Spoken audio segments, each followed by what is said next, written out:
hppodcraft.com.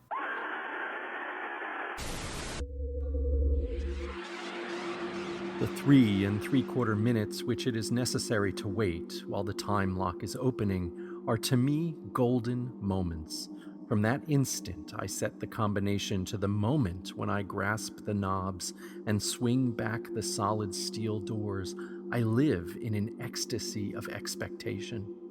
Those moments must be like moments passed in paradise. I know what I am to find at the end of the time limit. I know what the massive safe holds secure for me alone, and the exquisite pleasure of waiting is hardly enhanced when the safe opens and I lift from its velvet crown a diadem of purest gold, blazing with diamonds. I do this every day, and yet the joy of waiting and at last touching again the diadem only seems to increase as the days pass. It is a diadem fit for a king among kings, an emperor among emperors. The king in yellow might scorn it, but it shall be worn by his royal servant. Welcome back to our coverage of The Repairer of Reputations, the first story in Robert W. Chambers' 1890s weird fiction anthology, The King in Yellow. I am Chad Pfeiffer. And I'm Chris Lackey, and you are listening to the H.P. Lovecraft Literary Podcast at hppodcraft.com. Glad to be back. Oh yeah, you were gone, Chad. You were on a holiday. Yeah, we recorded a little early because I had to split for a couple weeks. I was in Illinois and Missouri, just seeing friends and family. It was a pretty fun time. Yeah. But good to be back in California. What have you been up to? Well, the big thing is dealing with our new premium site, which has been great. But I've just launched a Kickstarter. You did? I did, yes. And no, it's not Lovecraftian, but it's me. So I figured I could bring it up on the show. Of course you can. Do you know what transhumanism is?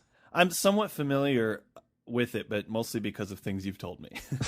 I mean, I know I'm all about the singularity and exactly. And I welcome it, when we can put machines in our brains and yeah, scan ourselves into computers and that kind of thing. So it involves that kind of stuff, right? Exactly. Well, it's a graphic novel that involves that type of stuff. And this is my first solo graphic novel project that I'm writing and drawing to follow up Deadbeats, which is going to be coming out in a couple months. Graphic novel that you're doing, it's called Transreality. And it's about this kind of thing? It's about that kind of thing, yeah. Without going into too much detail, a guy that's from our time ends up in the future, sort of like Futurama, but it's not very funny. So it's not very funny on purpose. You're saying it's more dramatic. It's more dramatic, exactly, yeah. Okay, cool. So we can put up something in the show notes. I'm sure that on your Kickstarter page you've got a video, right, and all that kind of stuff that explains got a video. A little better. Yeah, it explains a lot more, and it's got me doing some crazy stuff in the video. So just even if you're not interested in this, I would say go look at the video just to see me doing crazy stuff. Okay, cool. Well, we'll put up a link to that on hppodcraft.com as well as witchhousemedia.com, which is our home for the premium show that we're doing right now. Yep. And so, folks, I know we already asked you to subscribe to this, but if you want to support what's probably going to be a really awesome graphic novel, I'm playing a little stupid. I have seen some pages from it, and it's pretty sweet. You should check it out, and hopefully people will support that because I'd like to get it in my hands and read it. Yeah, me too. Our opening today was once again read by J.P. Moore. We had him on last time, and he's reading for us again. He, of course, is the author of Toothless, among lots of other great horror fiction, and you can find out more about his work at jpmooreonline.com, which we will also link out to. This story was not picked out by H.P. Lovecraft. This is in the book that Lovecraft mentions called The King in Yellow, which is a series of stories that are loosely tied around this play called The King in Yellow. The story that we picked, The Repairer of Reputations, takes place in a future of 1920.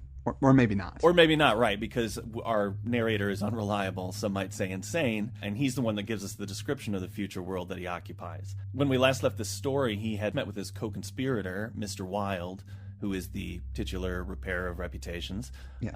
And Mr. Wilde is helping him toward realizing his destiny as King of America. Just King of America, because later he says he doesn't want to bring England into the question. So it is the United States, but he would be a servant of the King in Yellow, who's some kind of uber Super King that in the King in Yellow you would know about if you'd read the play. Of course, if you'd read the play, you'd be insane because it's been banned and it's been known to drive people mad. It's funny that you mentioned that too, because one of our commenters, this person named Zoe, she said last week we kind of were laughing at them when they said, oh, well, we've got 1,000 men ready to act and 10,000 more will come down and all this stuff. We just kind of assumed that it was insane people that were talking about things that weren't real. But she brought up, she goes, well, if all of these people read The King in Yellow as well, which it was a popular play and was banned, maybe they are connected in some way. Maybe they became part of this weird, maybe there is a cult, or there is a group of people that follow whatever this repair of reputation say. She said that's just a possibility. I think it's much more interesting if they're crazy, just because it amuses well, me. It's interesting either way. I mean, it's interesting that it's ambiguous. I know that in the story he did say every one of those men had received a yellow sign. So, yeah, they probably did read the play. I mean, it's possible that that is the case. Yeah. Good point, Zoe. We shouldn't maybe have been so dismissive. It could be a really dangerous cult. Well, now after this meeting with Mr. Wilde, in which he looked over the book of lineage that tells him that he is going to inherit this realm of America. There's a problem, yes, because his cousin Louis he's the heir to the throne. Now, this opening passage that we heard is him taking a crown out of a time-locked safe, and placing it on his head and beholding it in all its glory. And of course, knowing that this is probably fake, and that is confirmed later, but the first thing I always thought of was those little paper crowns they give you at Burger King. Oh, another thing, another listener note that I forgot to mention last week. We had asked listeners to translate the French passage that opened the story, and it was "Don't mock the insane; their madness lasts longer than ours." That's the only difference. Which Steve Dempsey had read it for us, but another guy had written it in and said he wanted to give it a localization, which was "A pity the fool who laughs at them crazy people, because you're going to be crazy next, fool." Wait, was that listener Mr. T? It was Robert Allen, but I do think that if you are going to offer a translation of something, it is best to also offer it in T-speak. Yes. For those of us who enjoy that so much. So thanks, Robert. Mr. T is a listener of the show. I know, isn't that crazy? Yeah. Well, okay, so once he cradles this crown in his arms for a while, an alarm in the safe tells him it's time to put it away, which he does. He can only have it out for a while. Then he just kind of looks out the square below his lodgings, and there are troops kind of lounging around everywhere. Right. There was a big parade that was going on earlier in the day. The troops from the parade are just kind of hanging out there, and he does notice that there in this square is the suicide booth. We talked about that last week. It's legal for suicide. In fact, there are these booths that are set up, and this is the first one where people can just walk in and kill themselves, and it's totally legal and not socially frowned upon. As he's gazing down there, in fact, he sees a young man. There's a little bit of a commotion because a young man approaches the lethal chamber, stares at the statues of the Fates that are flanking it, and then he heads on in. Lots of bystanders, but nothing much to see once somebody goes in. Yeah, doors closed, that's it. Yeah, I was wondering if maybe it's not a lethal chamber at all, but some kind of scared straight program. Like you press the button and then you drop down through a trapdoor, and there's just a guy in a devil costume, like pushes you into a cell where you got to share it with Jack the Ripper or something. He's been working out a lot, and he's got a taste for young suicidal guys. The next day you run out of the lethal chamber. I'm sorry I ever wanted to do this. You should probably think about writing your congressman about that plan. That sounds like a really good idea. This is the scared straight via suicide booth. Hildred, that's the name of our main character. Hildred goes out for a walk. As he's strolling past a group of officers, he does run into his cousin Louis. And I think this is the first time we actually meet Louis, right? Yeah, he was seen in the parade, I think, earlier. They mentioned that he was part of it, but he comes up and starts talking to him. He's, what have you been up to? And he goes, I was just hanging out at Mr. Wilde's. And Louis is like, oh, that crazy old guy. What are you doing hanging out with him? And then Louis can see that it's agitating Hildred, so he just sort of changes the subject. Louis said something that is interesting to me when he's talking about Mr. Wilde. He said he is hideously deformed. His head is the head of a criminally insane person. In the last episode, you mentioned that psychology was not particularly advanced at the time this story was written, late 19th century. And even though plenty of scholars referred to it as pseudoscience even then, phrenology was still sort of in the popular zeitgeist, I guess. I think it had been widely debunked in the U.S. by the time this was written, but judging mental facilities by the shape of one's head. So you could say, oh, the brow's like this and their head's shaped that way, so they could potentially be a criminal or that kind of thing. Right. And it pops up in literature a lot. There are references to phrenology in Sherlock Holmes stories. A few mentions of it in Bram Stoker's Dracula, which was published only a couple years after this. I know the Bronte sisters were believers in phrenology, and Poe critics say that he was really influenced by those ideas. So just that little, his head is the head of a criminally insane person. I'm what does that look like? I thought it was a cool maybe something that would be lost on a modern audience. Yeah, no, absolutely. I hadn't really thought much about that before, and I always thought it was strange that they comment on the shape of his head, but now that you put it in perspective, it makes perfect sense. I'm a genius. Well, so Lewis, Lewis uses. Yes, you did. You implied it. Lewis uses Hildred as an excuse to go see Constance, who he's in love with, and so they head over to Hawberk's, who's the armorer that is Constance's father. It stinks for Hildred because he kind of gets set up to converse with Hawberk so that Lewis has time with Constance, and they all decide to get in a carriage for a ride around town. Eventually, Lewis and Constance go off for a stroll, and Hildred is left with Hawberk. Now, you'll remember that Hildred had given him some information on where to find a lost piece of armor, which was info he'd gotten from Mr. Wilde. Right, because Hawberk thought that Mr. Wilde was just a nutcase and was dismissive of him. And Hildred said, well, actually, he knows that suit of armor that you're looking for. He knows where it is, and this is the address. And then he goes, what? That's weird. Why would he? Right. He went and checked it out. He decided to go, well, why not look? And it was there, and he found it. And he's, well, thank you for this tip. Let me give you some money, or let me give Mr. Wilde some money because he's actually helped me out. Yeah, and he doesn't want that money. He refuses it. What do you know about Mr. Wilde? He's saying he's rich and he's going to be richer than any living man except myself. And when things go our way, he kind of is referencing his plan. And Hawberk is like, oh, what is this about? So, what's going on here? And Hildred keeps almost getting tricked into saying something, but pulling back at the last moment. He just hints at their delusions of grandeur. It's that thing where he reports the reactions of other people quite honestly, even though what he's saying is kind of crazy. But you notice that this conversation was had with only the two of them there to hear it. So it's possible that Hawberk never found that armor, that he didn't even, this is just something that the character's manufacturing. But Hildred does seem to report things honestly about when other people are talking. So he is talking here. Hawberk is saying these things. Well, so do you think Mr. Wilde really knew where that was? Yeah. I mean, or Hildred did. And if Hildred did, why would he know? Well, I guess it goes back to Zoe's comment that maybe there are these cultists. If Mr. Wilde knowing where that small piece of armor was lends a little credence to what he's saying about having agents everywhere and makes you go, well, is some of this true? Right. That's what's interesting and cool about the story is you think that they're crazy and dismissive, but then all these tiny little things creep in that make you doubt it. Yeah. Well, when Lewis and Constance come walking back, they're being very lovey-dovey, and Hildred knows it's about time he straightens things out, which gets us into the third chapter of the story. The third chapter starts much in the same way we started this podcast, with him opening the safe and taking the crown out again, putting it on his head and staring at himself in the mirror, just watching his eyes change. And he's just loving it, just really getting into looking at himself in the crown and being this amazing king, this man of power. And except Lewis walks in on him while he's doing it, which is so humiliating. It's like having somebody walk in while you're singing into your hairbrush or something. Emotion lotion. Lewis says, what is all this? Are you ill? And he says, come, take off that brass crown and toddle into the study. Are you going to a masquerade? What is all this theatrical tinsel anyway? So that's when we see that it's the Burger King crown. Yeah. There's nothing to this at all. It's made of brass and paste. And he speaks of the safe as a biscuit box. Obviously, Lewis is kind of worried about him. And he says, we gotta do something with you. You're just 4 years you've been shut up in here and not getting any exercise. All you do is read these books, all books about Napoleon. Like he's got like 19 books about Napoleon, except for, or Hildred points out, well, there is another book, The King in Yellow. Maybe you want to give that a look. Yeah, he tries to get him to read it. And then he says, no, I'm not going to read that. People were driven crazy by reading that book. And there's a cool little detail where he says, I believe the author shot himself after bringing forth this monstrosity, didn't he? And Hildred says... He says, I understand he's still alive. Yeah.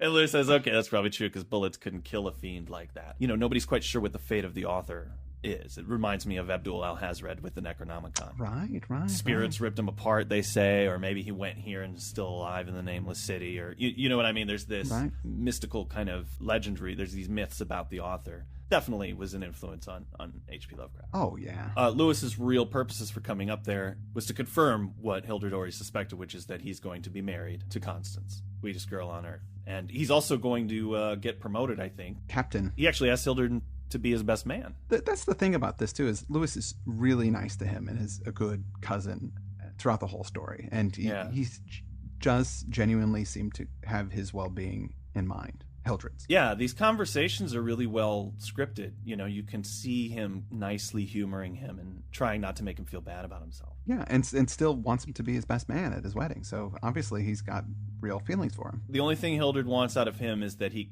speak with him at midnight. Yes. That he meet him in the park and speak with him at midnight that night, which... Why would you want to do that? And he goes, please, that's the only thing I ask. Just do that. And he's like, okay, fine. I'll humor you, just as he has been humoring him throughout the story. So at the conclusion of that meeting, Hildred heads back up to Mr. Wilde's place. We find Mr. Wilde groaning on the floor.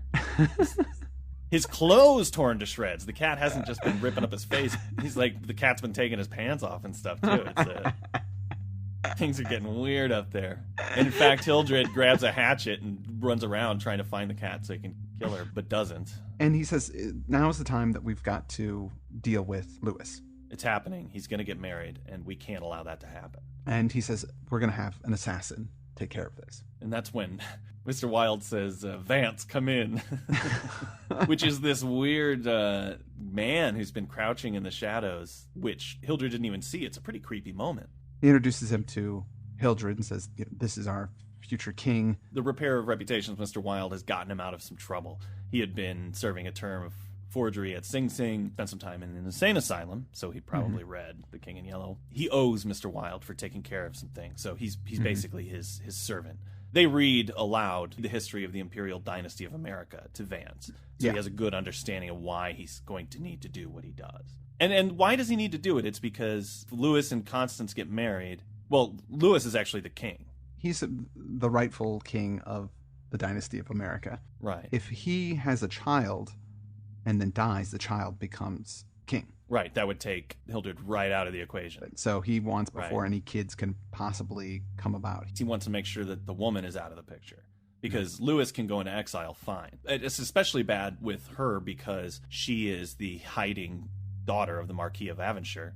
So if they marry, suddenly that unions up England and America, and that's even worse. So Louis would have a larger dominion, and he can't have that happen. So I think what they're asking Vance to do is go in and take out Hawberk and his daughter. He's going to talk with Lewis and offer him the chance to go into exile, which is a very, it's Napoleon idea. Like, they sent Napoleon to exile, then he came back, and then they had to send him into exile again. So this was, something you could do to get rid of somebody without actually killing them.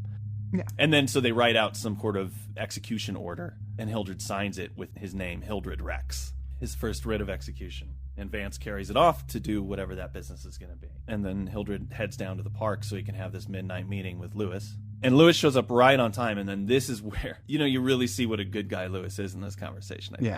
Hildred pulls out of a manuscript out of his pocket, and this is from the Imperial Dynasty of America. It's one of those things. Lewis is really good about it. He's like, I've got some things I need you to read so you have an understanding of this. So he hands him that Imperial secession document. Right. He hands him some notes on it. He's even got a scroll marked with the yellow sign that he shows him. He says, just please bear with me and promise me you'll read this through. And Lewis is reading it, and he's starting to go, oh, man. Oh, great. He's really nuts. In fact, I think his lips seem to form the word rubbish at one point. For Hildred's sake, he reads it through, and of course he starts to get a little interested when his own name shows up in there. But even then, he seems a little like, okay, this is just what's going on with my buddy. He's crazy. When he gives him the yellow sign, he sees it. He's like, what's this? Hildred gets annoyed with him that he doesn't know what it is. And he's like, it's the yellow sign. And he goes, oh, okay. Yeah, in that flattering kind of voice, which Dr. Archer used to use. Yeah, that kind of condescending, you're crazy voice.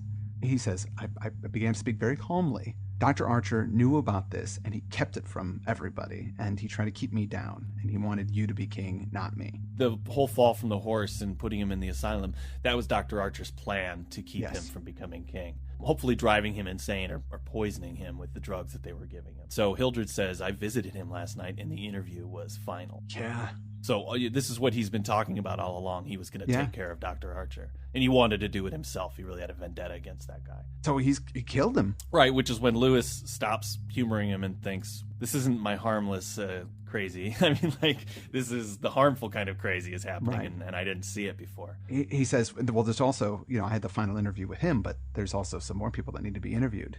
Hawberk and Constance. And that's when Lewis stands up and says, what is going on? And Hildred tells him, you have to renounce the crown to me. Lewis is like, of course it's a funny line there. He says, of course I renounce what is it I must renounce? He still can't kind of follow this crazy thing. And then he's like, of course I renounce it. Like, come on, I'll walk you back to your rooms. I love that line. He goes, don't try any of your doctor's tricks on me.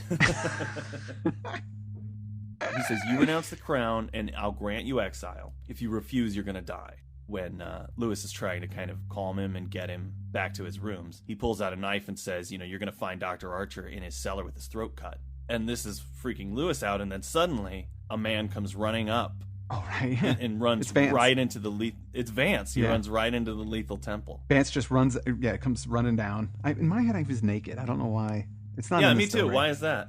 Why did you thought the same thing, that he was naked? Yeah, it doesn't I did. say anywhere in there. We have problems. So, but yeah, he just runs down the street and jumps into the lethal chamber, and then is never seen again. Because Hildred says to him, "Ha, you're no menace anymore because he just took care of Constance." Hildred runs first, and Lewis goes after him, saying, "I'm going to shoot you." Hildred's he's a little ahead of Lewis. He runs over to Hawberk's, passes Hawberk's, doesn't even really look in there, goes straight up to Mr. Wilde's. He's so happy because it is now going to be his.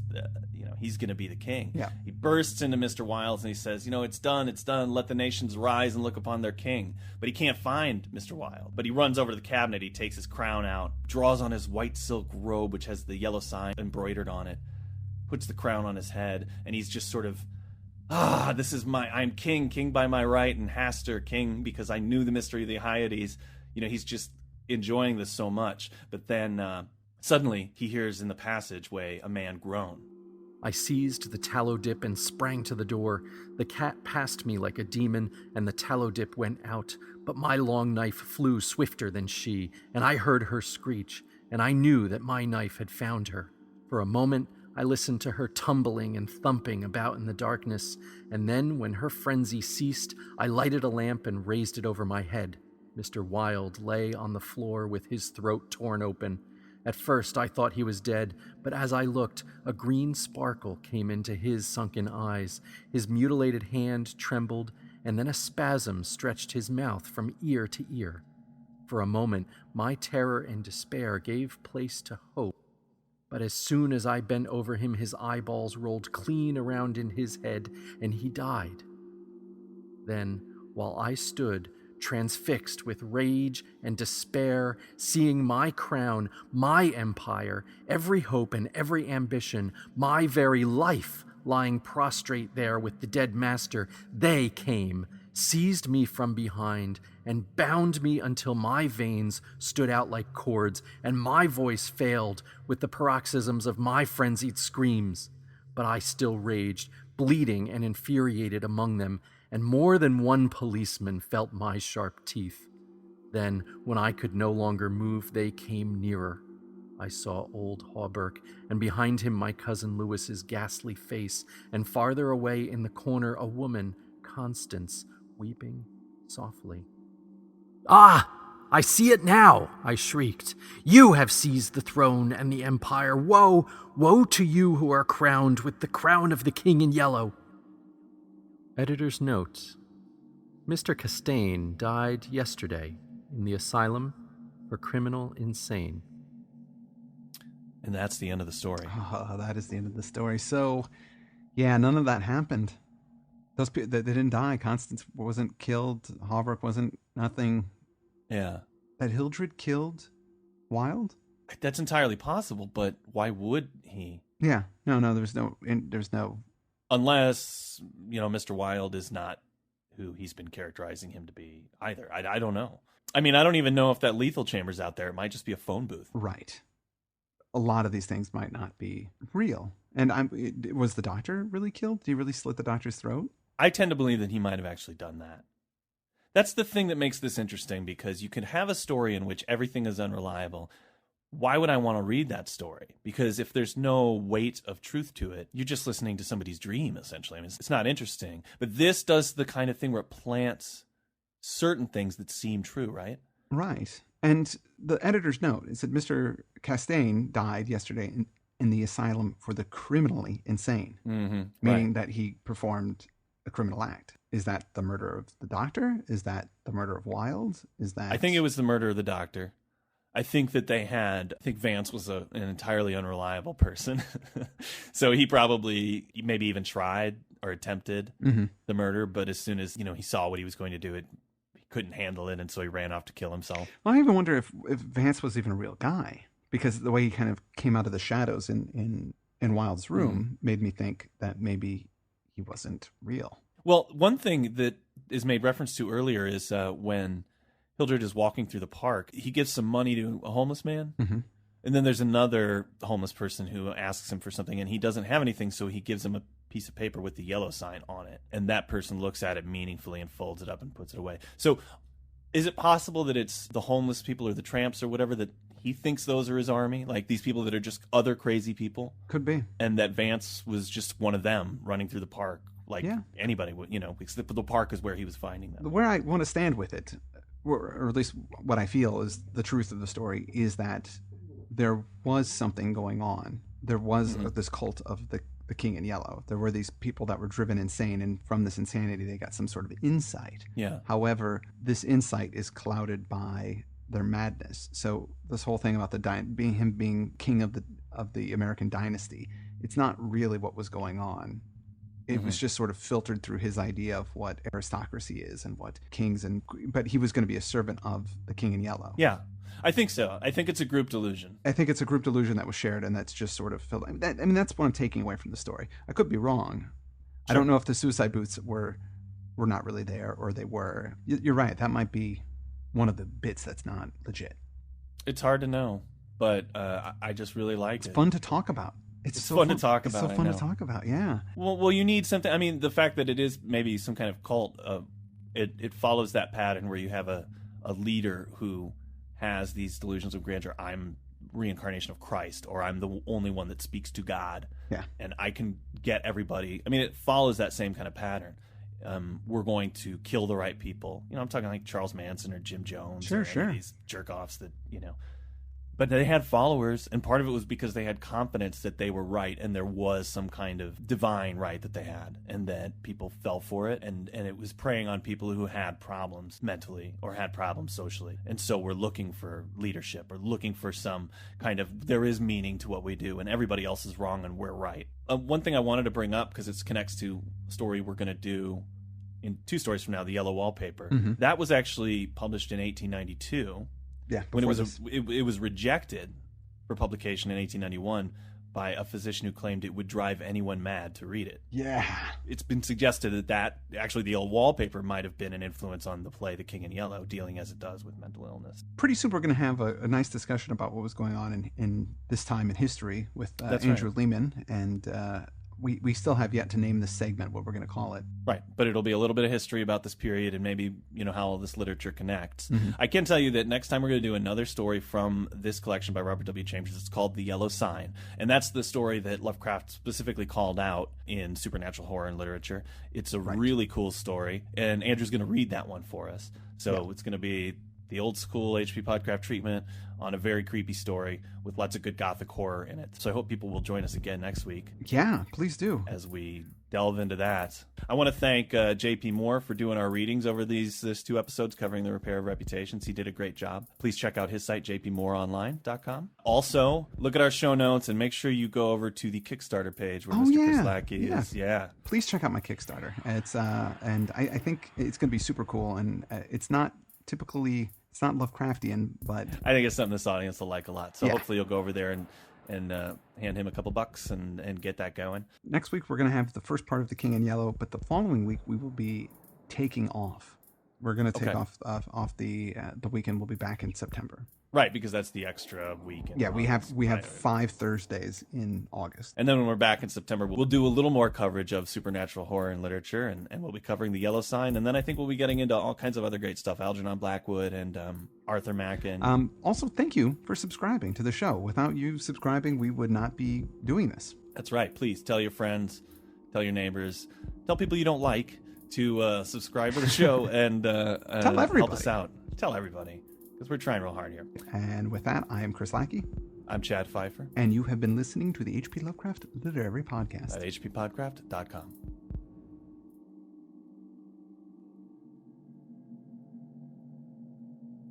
Along the shore the cloud waves break, the twin suns sink beneath the lake, the shadows lengthen in Carcosa. Strange is the night where black stars rise and strange moons circle through the skies, but stranger still is lost Carcosa. Songs that the Hyades shall sing, where flap the tatters of the king, must die unheard in dim Carcosa. Song of my soul, my voice is dead. Die thou, unsung, as tears unshed shall dry and die in lost Carcosa. hppodcraft.com